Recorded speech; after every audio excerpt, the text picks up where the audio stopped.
আন্তর্জাতিক আইন না মেনে জয়পুরহাটের ৫ বিবিতে বেড়া নির্মাণের চেষ্টার অভিযোগ উঠেছে বিএসএফ এর বিরুদ্ধে। স্থানীয়রা জানান, মঙ্গলবার সকালে উচনা ঘুনা পাঠা ২৮১ পিলার এলাকায় ভারত সীমান্তের কিছু অংশে বাঁশ দিয়ে কাঁটাতারের বেড়া নির্মাণের চেষ্টা করে বিএসএফ। বিষয়টি এলাকাবাসী দেখতে পেয়ে বিজিবিকে খবর দিলে বিজিবি সদস্যরা এসে বাধা দিলে কাজ বন্ধ করে রাখে বিএসএফ।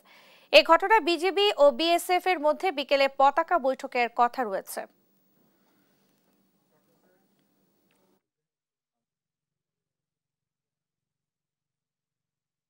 বিহিটু না, আমরা তো আসে দেখলাম যে ঘিরা আগেই ফেলে রাখছে, আসার পর তো আর ঘিরা না। আর ঘিরেছে না, আসার পর ঘিরে এই পর্যন্ত মানে অনেকটু ঘিরছে।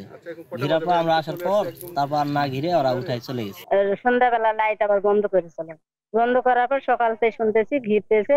তারপর আমাদের বিজিবির লোকেরা বাধা দিচ্ছে। ভোরবেলার টাইমে তার কাটা দিয়ে ঘিরেছে ওরা, তখন আবার বিডিআর বাধা দিতে